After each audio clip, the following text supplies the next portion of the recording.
Strap in and get ready. This is the Wild Will Throwdown. We're your all-access pass to the world of short track racing, covering everything from regional results to national highlights. Each episode, we dive into upcoming schedules and bring you exclusive interviews with special guests from the heart of the motorsports industry. Now, here is your host, Wild Will Greenwell. Well, welcome to the Wild Will Throwdown season number 5. Of course, working with Indy Warrior Partnership here in 2026, giving back to our veterans. With me now on the hotline, the co-hosts of Will Greenwell's podcast here. Of course, Hawk Harold Adams and Young Money Dalton Conner should say third place Dalton Conner. But we will talk a little bit about that here in a minute. But Harold Adams, another week, of course, and another week ahead of rain. Yeah, it seems like we're battling the weather, and it seems like it's raining like every day. But I did put our little damper on our plans, but we did get in a good day of racing on Sunday, which we'll get into here in a little bit. Yeah, we're going to recap it here in just a second. And speaking of this past Sunday, one driver who was racing and finished in the top 3, Mr. Dalton Conner. Dalton, another great weekend of racing in the books, and one of the 3 cars that finished on the lead lap. How about that? Yeah, it wasn't the run we were hoping for, but yeah, like you said, just happy to finish on the lead lap in that one. It was a long, hot day, and I'm just glad we got the race in with it raining out Saturday. At least Sunday was a pretty warm and good day to race. Well, let's talk about it here. Let's kick off the show today with a recap at the Sportsdrome Speedway for the 60th rendition of the Midwestern, the longest-running figure 8 race in the country. And Friday night, we had practice. Only had about 2 to 3 Outlaws come out. I know Robbie Greenwell was one of them, and, of course, young Lavin Crane. I shouldn't say Robbie Greenwell, but Darren Greenwell, the veteran, hopped back in. Of course, his son recovering from gallbladder surgery.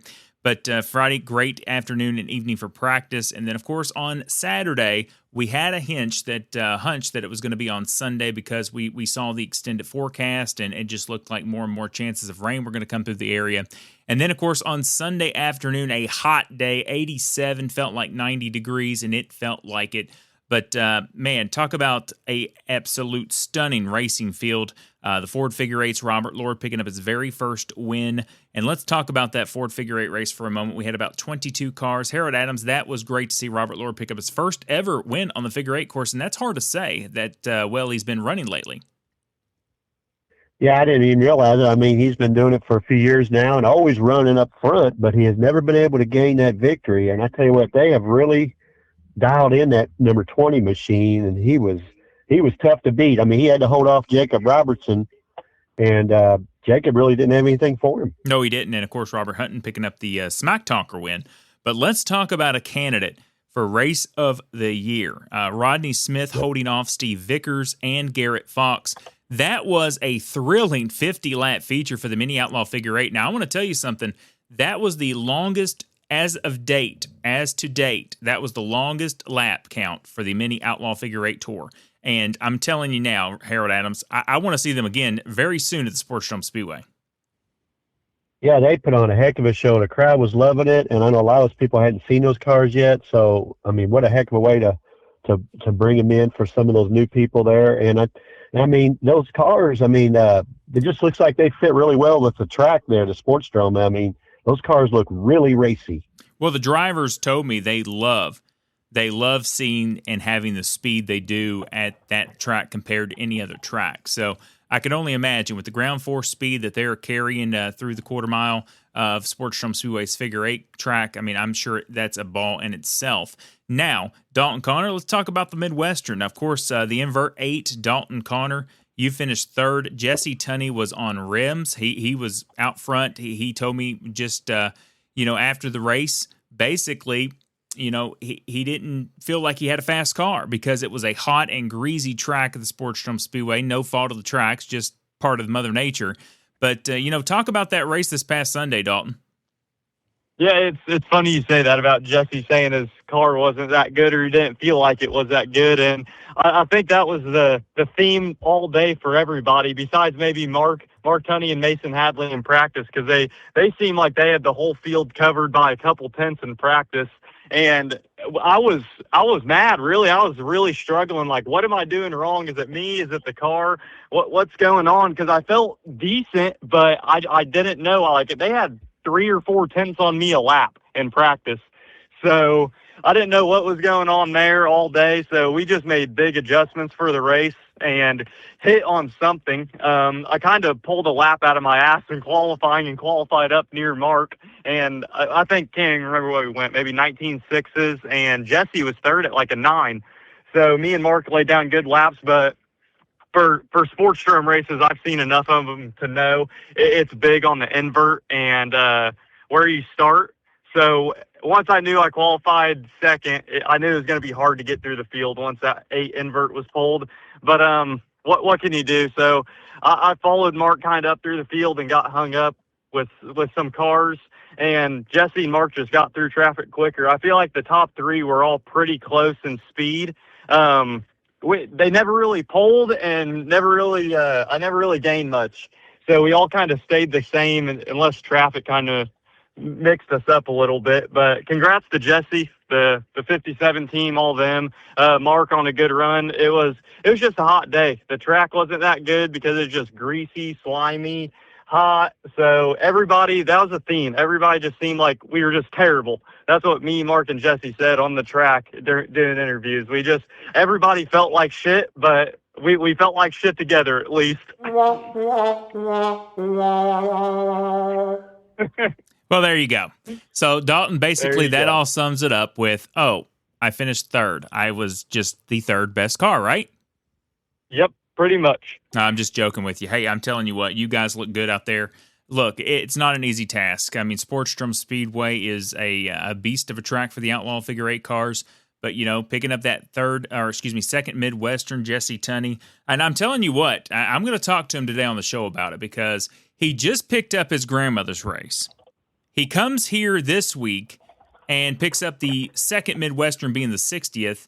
And I'm sure his momentum going into the 90 this week, it has to be high, Dalton, wouldn't you say? Yeah, I hope it's not too high, though, because I need a win. That's what I need. I need a figure 8 win this year. Well, I'm telling you what. Now, this takes us into, of course, let's go treadway to the topic of the week. This week, Dalton Conner, you had the topic of the week. And yes, we do not script it here. Basically, we do not know. Harold and I do not know, or whoever's got the topic of the week, don't share it with anybody. So, Dalton Conner, surprise us. What we got this week? All right. So, since I was a little far away from home, two hours or whatever, however long it is from my house, Sportsdrome, I still have some fans down there, so we always bring merch with us, sweatshirts, T-shirts, whatever we got.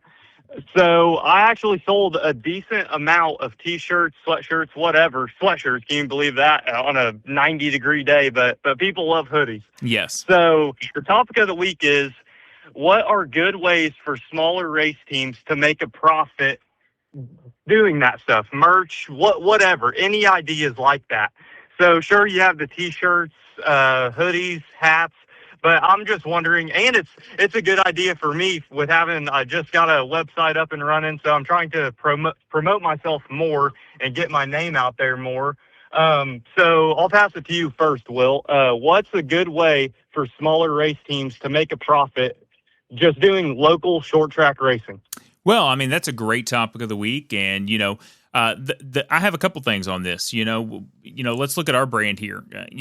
I'm not a driver, but how does a personality in the industry, Hawk Herod Adams, I'm sure he's getting ready to say his race 8 stuff has built him up and whatnot, and he'll be having this next. But, when I started in 2019, nobody knew who I was. After I started announcing a few years and people realizing how good I was, not bragging on myself, I started taking off from there. And one thing that I had to do was create a social media presence. Yes, being in the region of just Sportsdrome area, yes, social media would only get me as far as basically the southern Indiana and Kentucky area. But when I started getting even more out there, each place I went across the country, I started planting the seed on who I was and my Facebook handle. We're a little over almost 14,000 followers now. And I think that just goes to show you that basically who we are, we wanted to get a social media presence. So I think that's one of the biggest things you can do, because if you create some fun content and get your name out there, we've seen it time and time again. If you're a driver or a personality, those people will know you. Now, what does that give you if people like you and they start following you and all of that fun stuff? Well, basically, if you have merchandise, then that is going to fund that, because people are going to buy it because they are invested in you. And here's another thing you could do, and another thing that I've realized.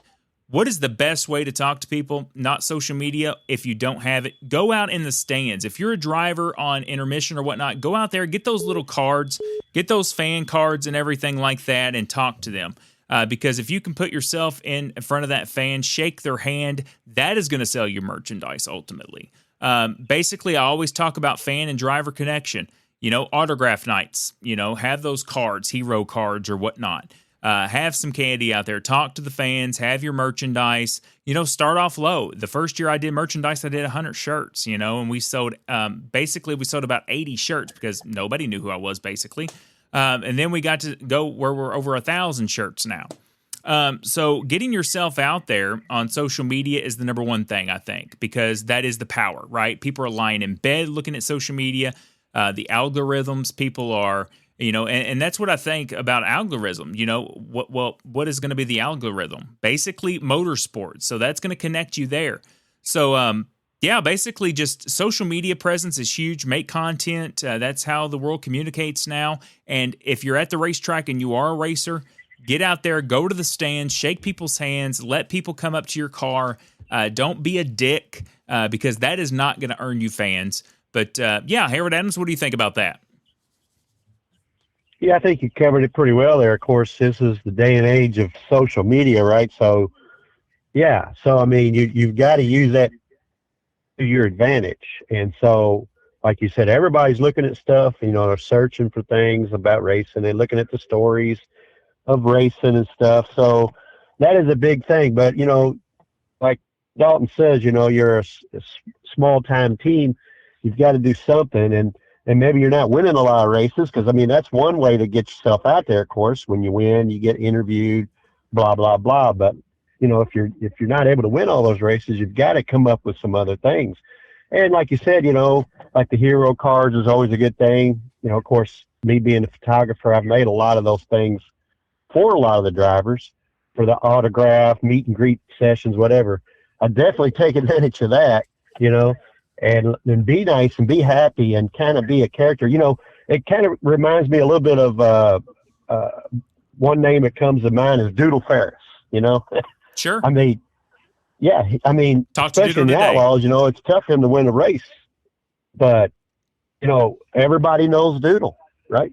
Yeah, that's people, a great point. Yeah, there you go. And so he's got that kind of character, though, that people will pay attention to and is interesting. So, I mean, not everybody can be a Doodle, right? But, I mean. One of my favorite words. One of my favorite words, polarizing. Yep, there you go. He is definitely it. And I know a lot of people miss him being out there. Of course, we've been hearing another thing, too.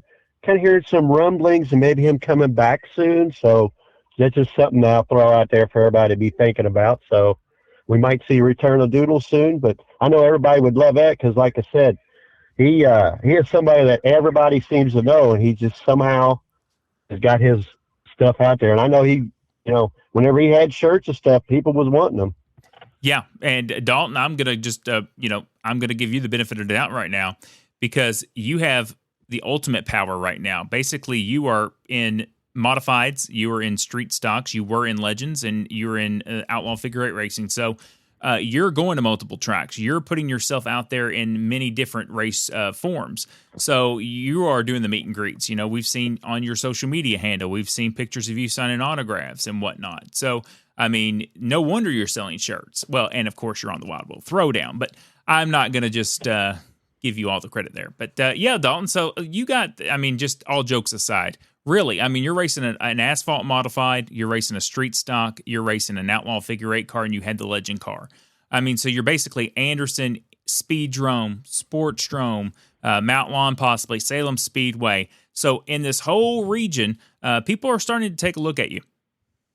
Yeah, that's what I'm trying to do anyway. Just not like I'm trying to do anything with my racing, because really, unless we've talked about it, I think maybe last week or 2 weeks ago, if you don't have the money backing you, we were talking about it with Cletus. If you don't have the money behind you and all that, it's nearly impossible to go anywhere for the top echelon series anyway of motorsports. But we're having fun here, the local short track stuff, and that's what I want to continue to do for the rest of my life. Really, I don't see myself doing anything else other than racing.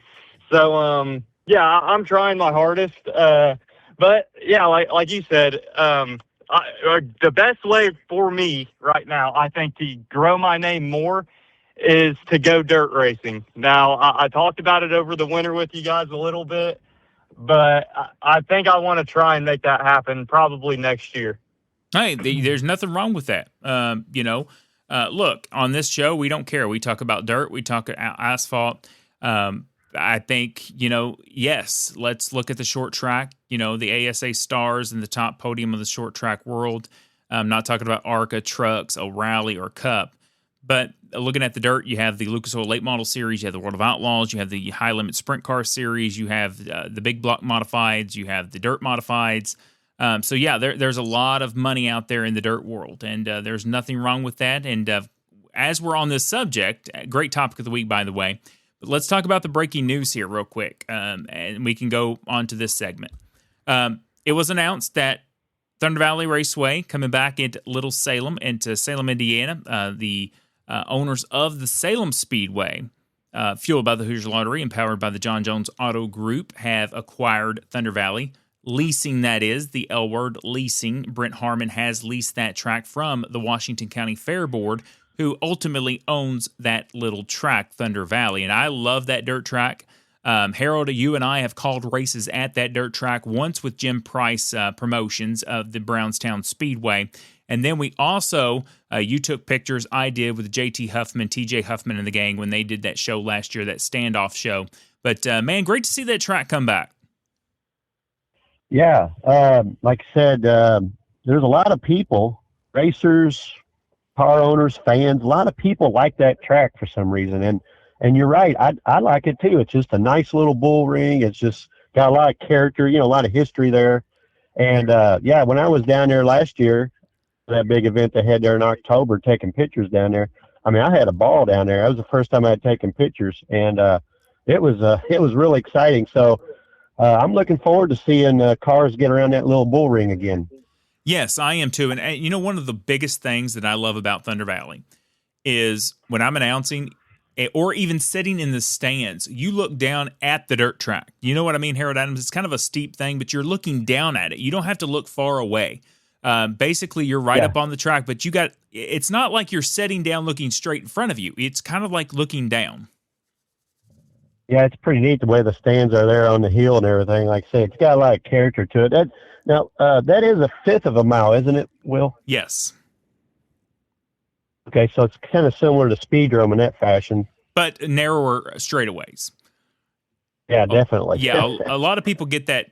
People like, my father-in-law, even when he talks about Painesville versus Speedrome, and he's right. It looks totally different. If you have shorter, narrower straightaways, rather than what Painesville has, wider, basically the track's going to look a little different. Speedrome's fifth mile, you got a little bit more space in between from the intersection from the straightaways on the back and the front stretch. Thunder Valley's more long, like a paper clip. It's almost like a Martinsville, super small Martinsville on the NASCAR circuit. So what's that ingredients for? Basically making it hard to pass? Not really. You have to use your bumper. You have to bump. You're gonna side panel to side panel. And Harold Adams, quite frankly, that's the kind of racing I like. Yeah, it sounds like a good recipe for some good short track racing. So looking forward to it. And some fights. Oh, as well as that, I guess we'll take a few of those. Hey, I'll take a lot of them, man. I ain't gonna lie. Shoot, as long as I'm not. We don't mind. We don't care.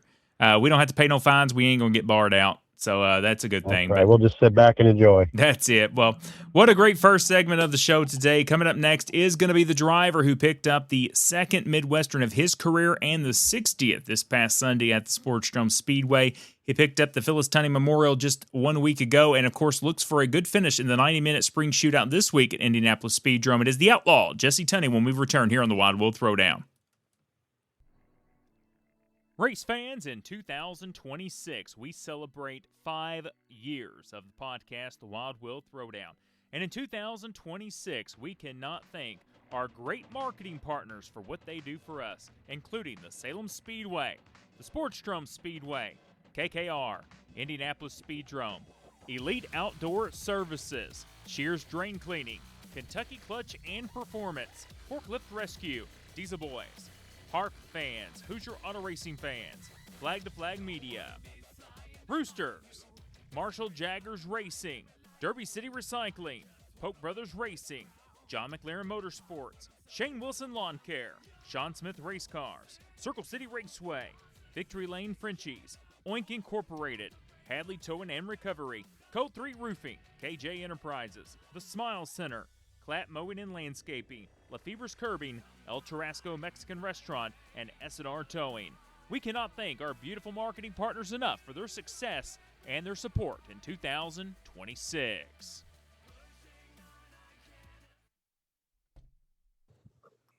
And welcome back to the Wild Will Throwdown season number 5 here in 2026. Now on the hotline, the Outlaw, Jesse Tunny. And Jesse, thanks for taking the time to chat with us this week. Yeah, appreciate you having me on. Yeah, no doubt. So, Jesse, real quick for our listeners that haven't really gotten to know you, they probably know the Tunny name. So tell our listeners how you got started into motorsports. I know the Tunny name is so big. And first and foremost, talk to our listeners about the relationship between you, Mark, Jesse, or you, Mark, and Ben in Austin, because a lot of people get confused by that.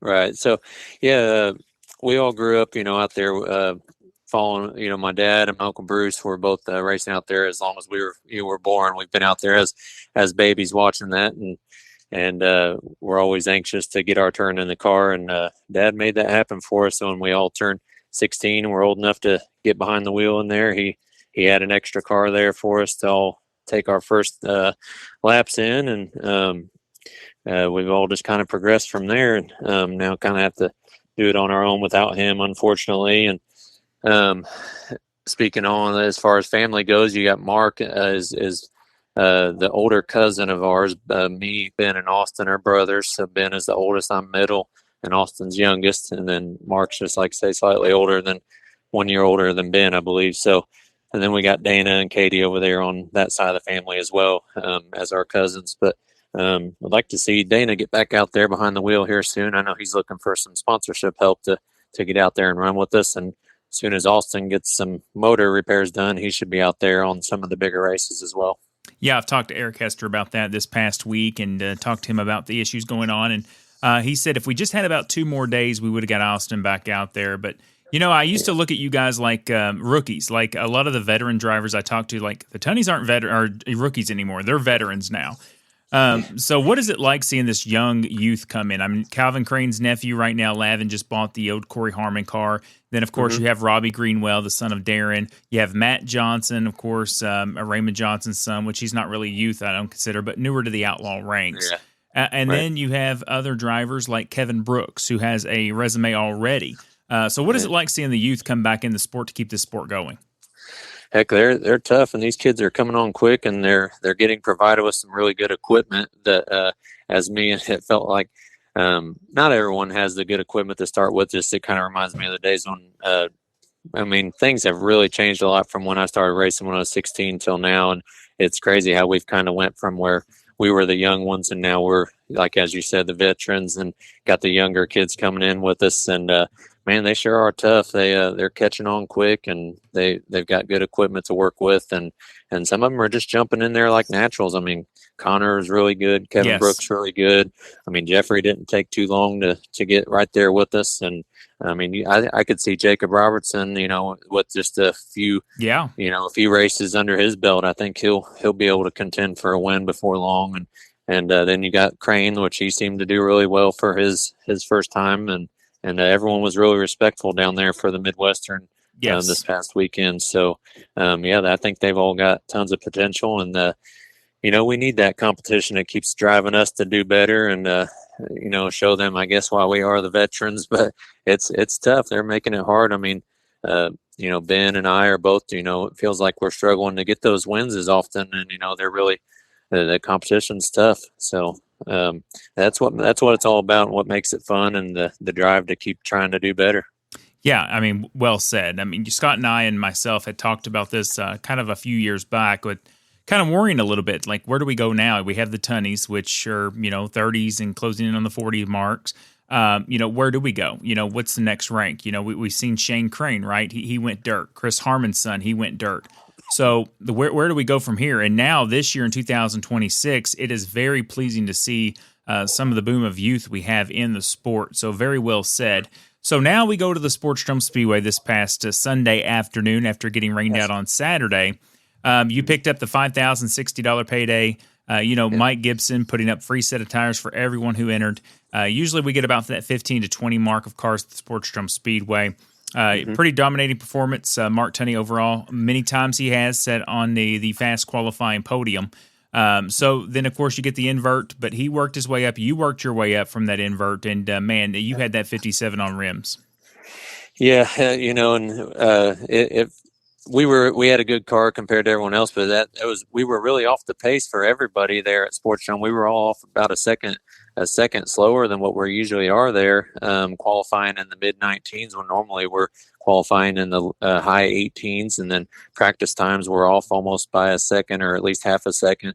And that was kind of worrisome, but I don't know if it was just from all the rain and there's not much rubber on the track, and the American Racer tires they lack a little grip themselves, yeah. and the hot temperature probably added to that. But we had, although it didn't feel as we got the beginning of the race, the car felt pretty good, and then later on I was like, man, this thing's getting kind of sloppy on me, and I was like, I don't know if it's going to be good enough to hold off Mark or Dalton or anyone if they start running up on me. And luckily we just kept our ground, and I guess our car was better than we thought, and everybody was just kind of struggling with speed on Sunday.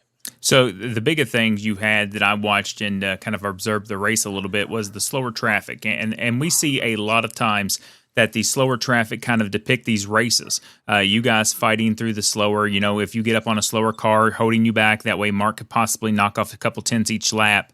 But you really worked around slower traffic. And I'm going to tell you, you're exactly right. What I've seen, Sportsdrome Speedway, the race this past Sunday, a lot of respect out there. The guys would kind of move over a little bit. Now, not always the case out there, but for the most part, no trouble.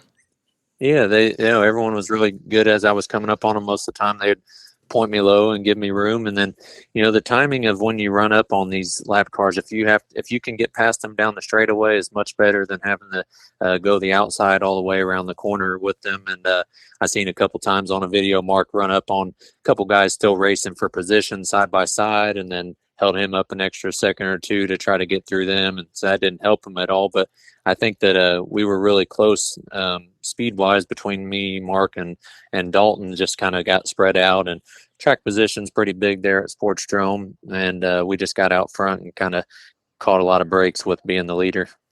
Well, when it was all said and done, of course, you picked up your second annual Midwestern, this being the 60th edition, which is awesome. You picked it back up in 2015. Like you said in our interview post-race, you've won at Sportsdrome between that time, but pretty much the Midwestern. It's pretty cool, the longest-running figure eight race in the nation, celebrating 60 years. That's still hard to believe.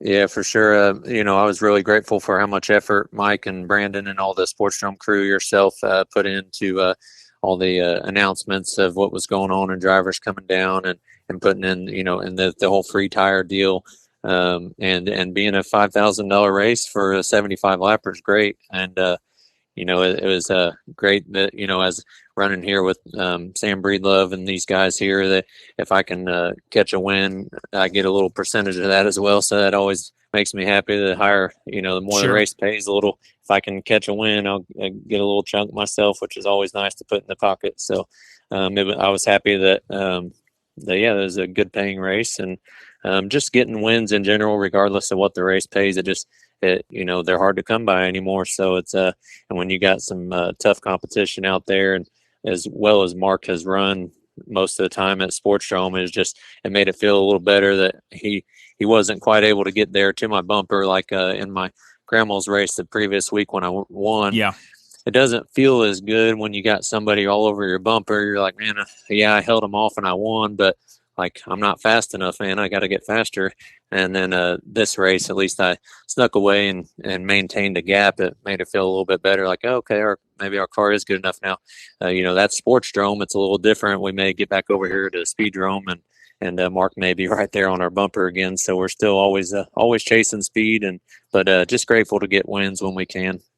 Yeah, I mean, going from a quarter-mile figure-8 track to now a fifth-mile bull ring, if you will, at the Indianapolis Speedrome, carrying your momentum, your grandmother's race, the Midwestern, and now going into the big 90-minute, the second biggest race of the Speedrome in 2026. Of course, the first being the 50th annual 3-hour. But how do you look at these endurance races? You have an hour and a half coming up. This is kind of a 3-hour cut in half kind of pre-show, I guess you could say. Yeah. So how do you go into a 90-minute race? These endurance races over the last few years and the speed of all these cars, they've really gradually turned into long sprint races. Nobody holds back very much anymore, and then you almost feel as if you hold back and try to, like I usually like to do, I like to try to preserve and save tires and take care of the car. But if you're not aggressive enough and up there in that lead pack, a lot of times you can catch yourself up in trouble. So you really got to kind of stay right there with the lead pack to really help things go your way, because it tends to, from what I've noticed in the last several 3 hours, if you can run right there with the lead pack, you don't always catch the breaks, but it does. It seems as the lapped cars or even just other cars further back in the field, they tend to know where those leaders are at and things happen, but they tend to try to cut the leaders a break if they can. And it seems to just help to stay right there with them. Well, if, say, Mark's up front and his car is really good and he's able to run at an easier pace, but your car is not as good, you got to run hard to stay with him. Then, sometimes, I don't know, you're running harder than what you want to sometimes to stay with the lead pack. And, but I think that's what you got to do, and gotta stay aggressive, but just keep your eyes peeled and do everything you can to be defensive and keep the wheels on it. But you still got to stay moving and can't really hold back as much as you used to. So with this 90-minute coming up this Saturday, weather pending, of course, how much can you prepare for the 3-hour? I mean, you have obviously half the time, which is 90 minutes instead of that 3 hours. And then, of course, you have about half the cars that you will in the 3-hour, 28, 30, possibly expecting 60 for the 50th annual 3-hour. So how can you judge? Is there a way you can kind of prepare for fuel, tires, or how are you going to do with that? Yeah, that's what I was just thinking about there, that how we're on a new tire for this year at Speedrome on our regular season 9-inch Hoosier. But it clicked in my mind there that we're switching to the bigger 10-inch Hoosier for the 3-hour. So tire-wise, it may not be able to quite get the feeling that you're wanting to kind of have like a test on how well your tires hold up, because we're just going to be on a totally different tire when it comes 3-hour. But yeah, fuel, and I mean, if you have a car that is decent on a longer run and holds up on one tire, it should still kind of hold up fairly well on another tire. But sometimes if one tire's rubber will hold up a little longer than others, that kind of can assist some cars that may fall off typically a little easier. Sure. If the tire holds up better than that one particular person who may fall off at one point, may last a little longer depending on the tire. But it's just really just kind of getting in the flow, and some of it's a rhythm game out there. You got to just and physically, kind of and mentally on a 90-minute race, it kind of preps you for a 3-hour, getting you through that halfway point of the 3-hour. I mean, I guess it's just kind of like a judge of, if you can usually make it to that halfway point and get through your pit stop, then you're starting over another 90 minutes right after that. And so you just kind of break it up into different 90-minute races there. So with the tire change going into the 3-hour, that's one thing that is going to make it a little tricky. When sure, all the out of towners coming in for 3 hours, is going to be a lot of cars, and I think it's going to be super chaotic this year, and a little bit more of the survival game probably this 3-hour. Those the big tires, I think, are going to, and putting maybe the swoop tops back on, going to have our speed up pretty well, and gonna make it chaotic but fun and exciting for everyone, and we'll see what we can do when the time comes. Yeah, it's hard to believe we're celebrating 50 years this year in the World 3-Hour Championship. And a lot earlier this year, Tuesday, Wednesday, Thursday, Friday, and Saturday. Hopefully, we're going to have Chamber of Commerce weather that week. I know I told Kevin Garrigus, I said, man, you're going to have to pray that we get that good weather coming in. But Jesse, sure. I know we've talked a lot here, but the most important question, I'm going to give you some time to thank your sponsors and whoever you would like to thank on here. I know you're a big family man. It was great to see the kiddos in victory lane with you this past Sunday. Yeah, for sure. Wife Brooke and kids, out there supporting me, and it was cool to see them there and have them all together for this win. They all love it when they can come out there and take pictures with me. And then with here at the Breedlove shop now, Sammy and Denny Breedlove, I can't thank them enough for what they've gave me over the years since around 2018. And they're great people, and wouldn't know what to do without them, and so they make it all possible, and they're great friends as well. And then on the car there, we got Hadley Towing, Marion Adams Flooring Company, Edco Welding and Hydraulics, Crossroad Mobile Fleet Service. Who else? We got Kenny Mowing, if I mentioned them yet, Moose Welding, Breedlove Automotive, Sean Smith Race Cars, and Spec Racing Engines. Hoosier Aquatic Care is another one on there. It's been with us for a bit. So, there's several people helping out. Ryan Garrigus, Mark Mayhew's here in the shop going over everything, making sure all the nuts and bolts are tight and everything greased up and working the way it should. And really thankful to have him the last few years. Got Aaron Stevens in here wiping down, cleaning up the car, and Braxton following Ryan Garrigus and his, helping get tires ready at the track every week and helping us change them when needed. So, all them guys are really helpful, and I'm glad to have all their help. Well, that's awesome, Jesse. And I know we're going to be watching you this Saturday. I know your streak continues, hopefully. You'll look for 3 in a row this week. But, man, thanks for taking the time to chat with us this week. And once again, congratulations on your second Midwestern at the Sportsdrome Speedway. Appreciate that. Thanks again. We'll hope for some good weather and have a good 90-minute this weekend. Hey, Wild Will Throwdown fans, Will Greenwell here. If you're into all types of racing like I am, then you need to check out the all-new Flag to Flag Media show each and every Tuesday at 8 p.m. on Facebook and YouTube. Just go to Flag to Flag Media, that's Flag, the number 2, Flag Media on Facebook and give them a like, or YouTube and subscribe. They will cover all of your dirt racing needs around the region. Flag to Flag Media. Check them out. And welcome back to the Wild Will Throwdown season number 5, partnership with Indy Warrior Partnership. Will Greenwell back here with you, and that was the Outlaw, Jesse Tunny in the number 57. And Harold Adams, there's only one word to describe how that race went Sunday, and that was dominating. Yeah, no doubt. I mean, Jesse worked his way up there, got the lead, and I even said something to you. Usually when Mark gets up there, like he did, he got through and got up to second. Usually he can chase down whoever he's chasing, but Jesse was like uncatchable that day. I mean, they needed a caution, might have made things interesting, but it was Jesse's day for sure. Just like he talked about with me there in the interview, just talking about, they the Sam Breedlove team has momentum now. They picked up the race 1 week ago for his grandmother.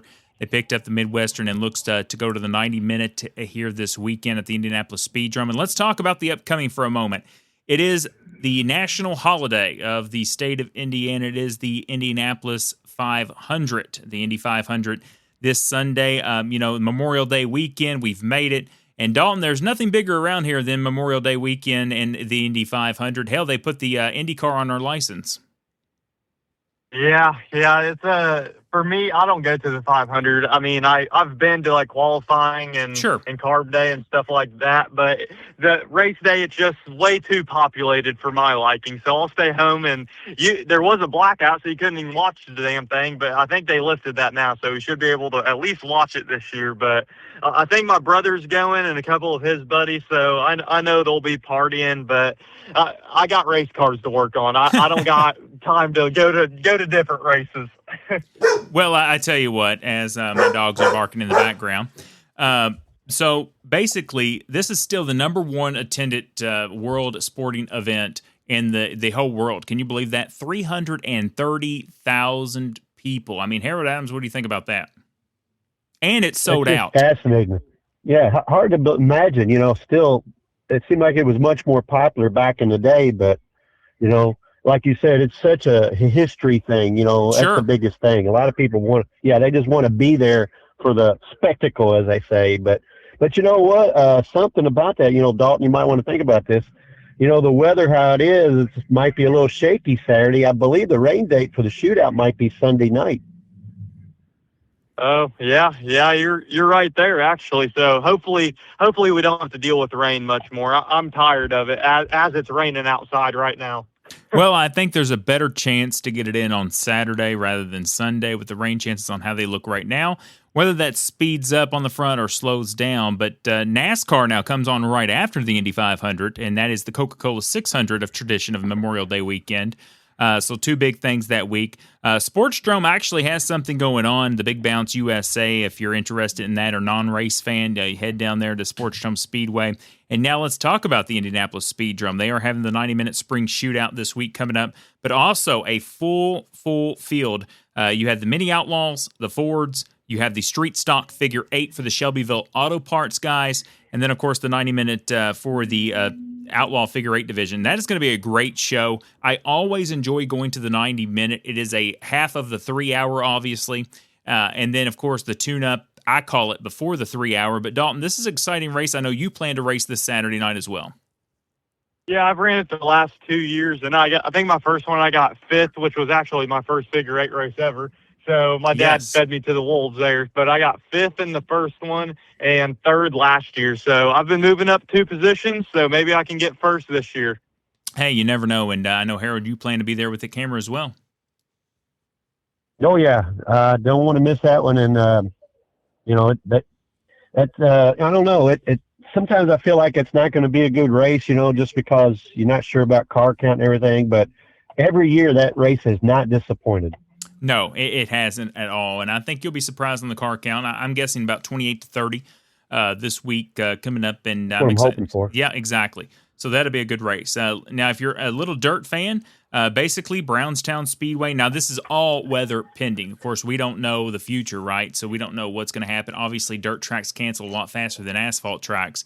But the Brownstown Speedway planning on having the super late models, the super stocks, the pure stocks, the Crown Vic, and the Hornets. That's a full field of cars at the Brownstown Speedway in Jackson County. The Richmond Raceway in Richmond, Kentucky is holding the Butch Shea Memorial. That's $5,000 to win for the super late models. Also in action going to be the regular classes. The Plymouth Motor Speedway, the asphalt track that you and I plan to go to later on in the summer. That is the 350 Super Modifieds. Also, the regular classes up there as well. And guys, I wanted to touch on something here, and I know, Dalton, you know some of them as well. But Michigan tracks, you know, they don't get a lot of credit. And I'm telling you what, there is a lot of short tracks in the great state of Michigan. And one that sticks out to me is the Berlin Raceway. I know Jeff Striegel. I know him very well. You know, he was on the MRM for NASCAR. He is the general manager of that track now. They're running the super late models, limited late models, sportsman, and dwarf cars. And I'm telling you what, I don't know if you've ever been, Dalton, but that is one talked about track, Berlin Raceway in Michigan. I've never been, but it is talked about for sure. It's talked about how tricky it is. Yes, and tiring as a driver. You're constantly turning, so it's an odd oval. Pressure on your arms. Huh? It's an odd oval. That's for sure. Yeah, it is. It is an odd oval. I've watched many of super late model races there, and it creates for some good racing for sure. Yeah, and then of course another track I'm sure a lot of you have heard of is the Owasso Speedway.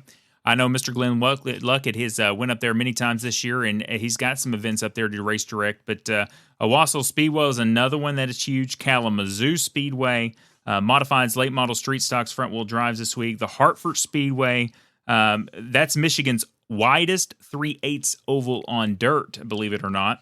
And then of course, Harold, a place you know, the Flat Rock Speedway in Michigan. Yeah, I was wondering if you were going to get around the Flat Rock. That's a track that I was kind of trying to go to a couple times in the past, but never have made it yet. So that's on the bucket list for sure. Yeah, and then you have Birch Run, and then you have Russell's M40 Speedway.